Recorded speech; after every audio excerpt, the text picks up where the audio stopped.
Also, thank you, my friends, for finally remembering my phone number. Thank you. Bye-bye.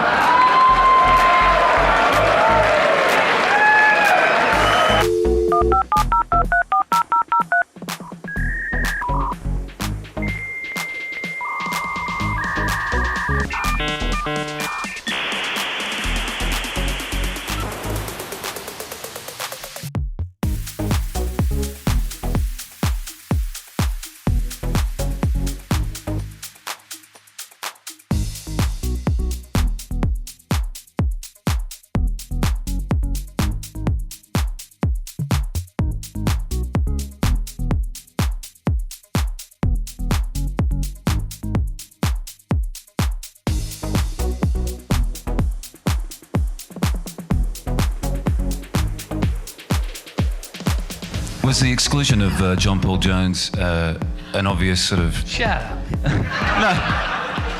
An obvious. Oh, it don't matter. It's just that Jonesy was busy and we're busy. What do you think about the project of the Coverdale Page?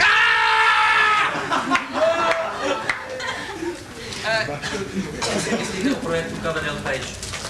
It's a very original question. And the question is more original than the material that we discuss it. There is an old English trick. When you don't want to comment, you take your thoughts and you project them to somebody who has more tact than yourself. I'm going to send my thoughts to my son-in-law. You should have thought that. Take a picture of that. And I'm going to tell him exactly how I feel about Jimmy Page's choice of singer, and I'm going to try really hard. Yeah, he has a wonderful voice, and he's the perfect singer to join Jimmy Page. Hang on, his only problem was, before this job, his last job was terrible, which was a puppet show in England. He looks rather like a terrible. Think of it as a library card that lets you run the software of today and tomorrow. So check out Computers with Intel, the computer inside. Now let's go into a small throwdown of Coverdale Page versus Fate of Nations and see which album reigns supreme as the best post-Led Zeppelin release of 1993. Let's look at the numbers. Both albums have a similar running time of 60 plus minutes and they are tied at 11 songs each. Yes, I know the UK edition of Fate of Nations had 12 songs with Colors of a Shade, but I'm sticking to the worldwide release. Coverdale Page had a studio personnel list of 8 musicians, including 2 bass players, 2 backing vocalists, and 1 harmonica player. Fate of Nations, on the other hand, had 25 musicians involved with the project. Robert Plant recorded a cover version of If I Were a Carpenter, where Coverdale Page is comprised of all original material. Fate of Nations spawned 4 massive singles against 3 for Coverdale Page. These are the historic sales figures for both albums, with Jimmy Page beating his former Zeppelin bandmate. Going over the categories here, Fate of Nations has the best sound quality, while Coverdale Page has the best guitar work, because, you know. Lyrics-wise, Robert Plant excelled, but David Coverdale pushed his voice to places Robert couldn't. As a whole album, Coverdale Page has a better storyline or concept, while Fate of Nations has songs that feel out of place next to each other. Both records have crappy album covers, let's be honest. So the winner for the best post-Led Zeppelin album of 1993 goes to...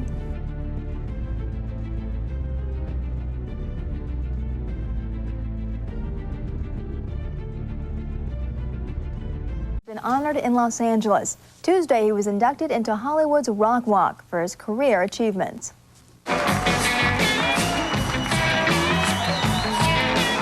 In the world of rock, guitarist Jimmy Page is legendary. A session musician in the 60s for groups like The Who and The Kinks, he went on to perform with the Yardbirds and then created the supergroup Led Zeppelin. For his contributions to music, Page was honored by placing his handprints in cement. Well, I was a studio musician in the 60s. At the time, I thought that was pretty good, you know. But no, I did have this idea of a group that could be, and fortunately, we managed to make it. Gathered to honor Page for his work were Mick Fleetwood, Peter Frampton, guitarist Eddie Van Halen, and Dweezil Zappa, the son of the late Frank Zappa. He's got a very, recognizable guitar sound and style. So as soon as you hear it, you know it's him, and you're into it. It's an honor to be here. He definitely influenced me, as well as obviously thousands of guitarists. I don't think there's anybody on the planet that hasn't been somehow touched or inspired by the man's music. Because we are maniac Zeppelin fans. He's one of the greatest guitarists there ever was. This guy is alive, still walking, and he's still got the fire.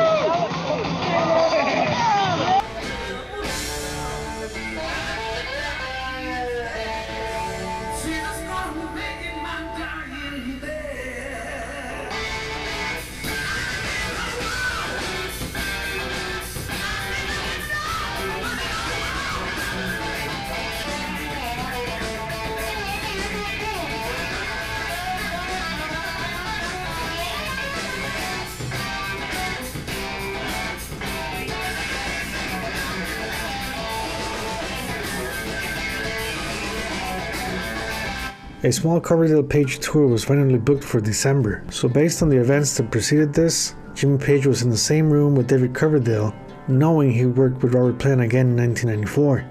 The touring band was comprised of Denny Carmassi on drums, bassist Guy Pratt of late 80s Pink Floyd fame, and David Lee Roth's solo tour Brett Tuggle on keyboards and some guitars. According to Guy Pratt, the ticket demand for a Coverdale Page tour, quote, just wasn't there.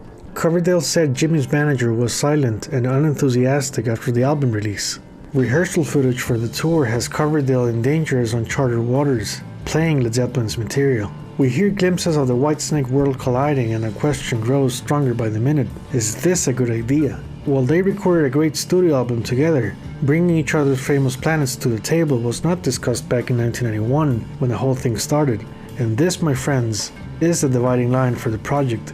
By the time the Japanese tour finished, Coverdale was told by Page's management it was game over. Monty talked. David probably remembered the song Don't Leave Me This Way. To see footage of the Japanese tour is to witness a dying project on stage, with only the guitarist having insider knowledge as he watched the structure collapse.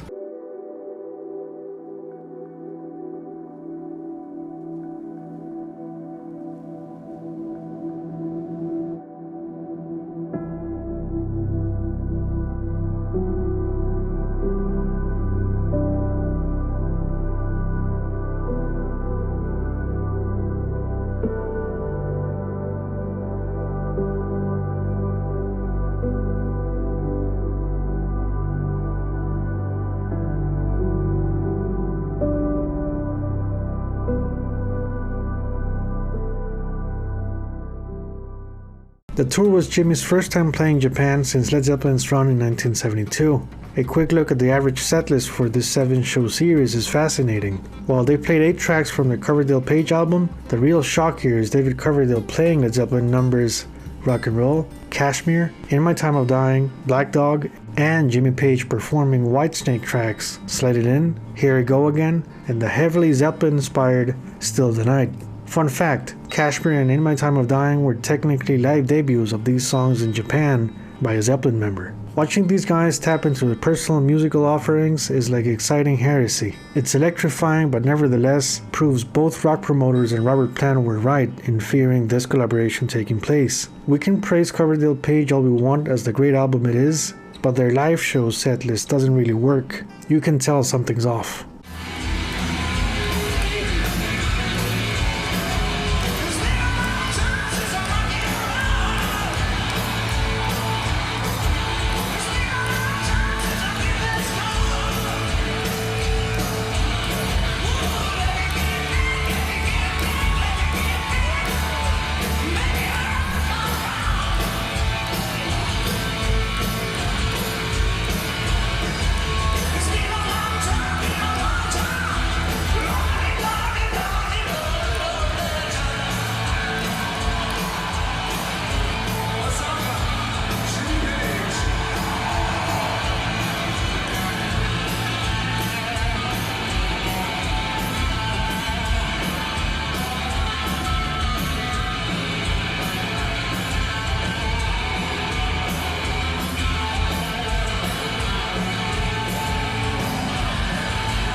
Was it psychologically challenging singing Zeppelin songs when Robert Plant talked so much trash about him? Stepping into Robert's shoes was a masochist move. He should have gone with the Deep Purple catalog he was a part of. Coverdale Page outsold Fate of Nations. Singing those songs was the best revenge. Playing Kashmir wasn't. As I revisited these videos, which I hadn't seen in years, I approached them with an almost cult status. But with every passing minute, my face turned from excitement to Alex in Clockwork Orange. Thank you very much indeed. Who can give this guy Osaka? Osaka.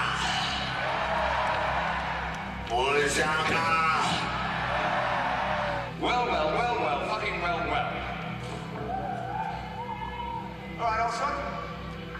Oh, yes. Well, need a hand with a jacket here. Come on, give us a fucking hand here. Can't get a jacket off. Jesus Christ. Just can't get the staff nowadays, you know. Here's a song for you. This is one I think you know. And if you don't, where the fuck have you been all these years? David Coverdale looks like an MC or a spinning instructor with all his yelling at the crowd. Robert Plant never resorted to this kind of interaction with the audience back in the 70s. Robert's comments in between songs were filled with witty remarks. Live on stage, it feels Coverdale was not the same guy who recorded the album with Jimmy. The studio recording had David focused on the music without his concert-verbal theatrics. I hate to say it, but these live shows work as evidence that the partnership between Coverdale and Page was not a good idea in the long run. Some Zeppelin fans will hate to say it, but Robert Plant had a point. David was not the right frontman for Jimmy. The only way a Coverdale Page tour could have worked was if they recorded a second album and then go on tour with 2 albums worth of material, plus Jimmy's prelude from Death Wish and maybe a couple of songs from The Firm. Still, the problem remains. Zeppelin material would have been expected on stage. Which Led Zeppelin songs worked for David Coverdale? Well, of course none, but let's think of this as if we were managers trying to sell this tour. Maybe songs from Zeppelin 1 and 2, Stairway to Heaven, and maybe I'm Gonna Crawl. I have to say props to Jimmy Page for delivering great renditions of Whitesnake's material like a consummate professional. As a forefather of the genre, his guitar works wonders here. Just for the record, I love both Here I Go Again and Still the Night. They are great songs for air guitar, washing your car on a Saturday morning, or celebrate you got paid on a Friday night and you're hitting the clubs to meet your friends, and maybe get lucky with a perfect stranger you met on karaoke night.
David Coverdale's banter in between and during the songs can be awkward and cringeworthy. Coverdale needs an audience reaction and probably forgot this was not a Whitesnake show. And here lies a big problem with this live collaboration. Led Zeppelin, The Firm, and Jimmy Page's Outrider tour from 1988 let the music speak for itself, with visuals adding to the mystique without overexposing their identities. Coverdale had the stage presence, no question, but he wasn't subtle in his communication approach. Caution is advised when revisiting these shows. It can change your perspective on the Coverdale Page album, and please keep them separate. We just need to take these shows for what they are, a disjointed afterthought. This was not the energy that recorded one of the best rock albums of 1983. Like I mentioned before, had Coverdale Page continued touring in the future, they needed at least one more album to build a collection of songs. Jimmy's Outrider tour had a similar problem, and Zeppelin numbers couldn't save it from low ticket sales. At least Robert Plant had 4 solo albums by the time he decided to revisit Led Zeppelin's material in 1988.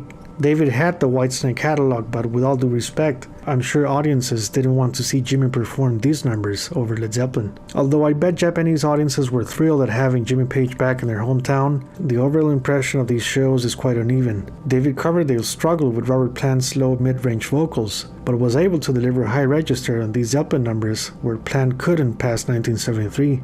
I also have some complaints about the Guy Pratt and Denny Carmassi groove and tempo here. Some parts sound generic, uninspired. The drum solo is, well, you be the judge.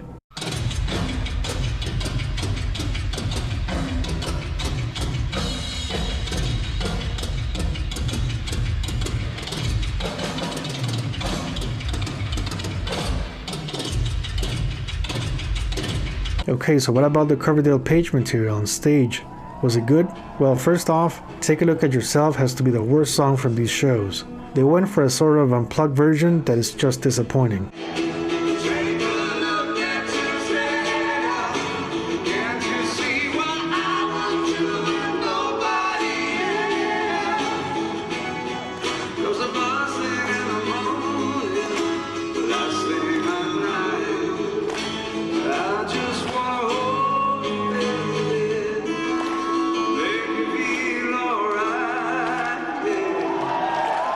The rest of the tracks from the album are okay.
The rest of the tracks from the album are okay. They're not breathtaking, but they work. David's vocals are quite revealing, as we can think of excessive studio production not being easily translated on stage. Don't get me wrong, his vocals were powerful. It's just the layering on the album sounds like a bit too much to replicate live.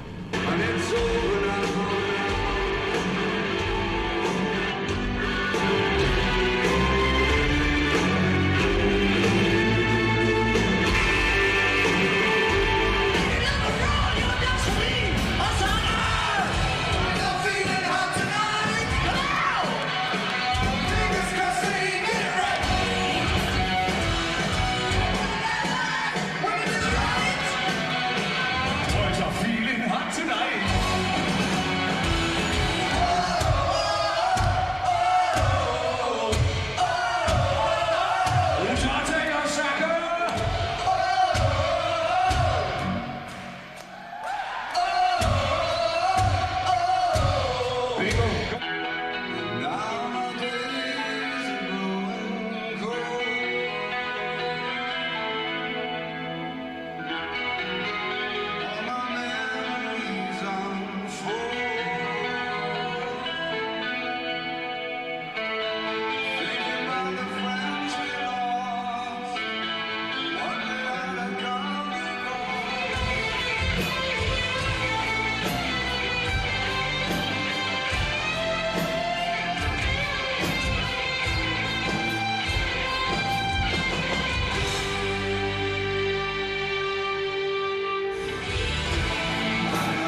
Osaka, it's time for a touch of the blues.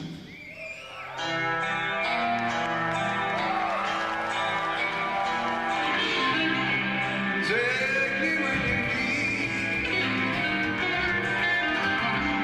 whatever you say to me, babe.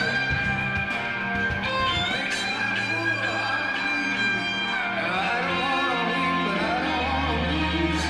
I don't want your love no more. I just wanna give you love.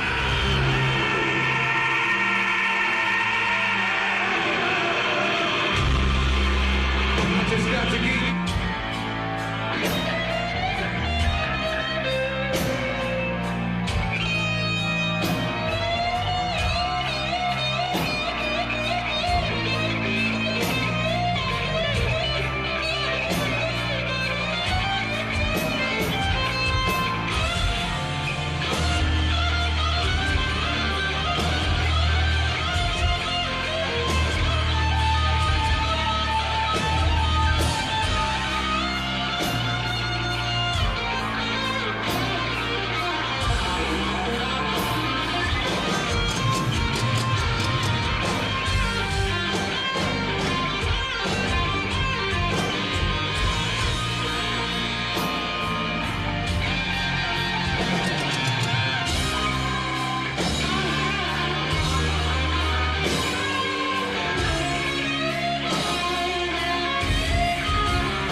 Shake My Tree is the best song from these concerts. Everything clicked and it was played with passion. Not much room for mistakes here with such a straightforward tune. How's your fucking Genki's over here, Osaka? Genki's okay? Okay? Hanging alright? Can't fucking hear! What? Mr. Page.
David Coverdale hadn't been on tour for almost 4 years. He was not in his best vocal shape, and years of pushing it to the extreme were noticeable. It's physically impossible to be the guy from Whitesnake 1987 forever. His natural voice can be heard on his albums with Deep Purple, plus David's first 2 solo albums from 1977 and 1978. North Winds is a great record. I seriously recommend playing the song North Winds while driving at night. Nothing ever changes, the song remains the same.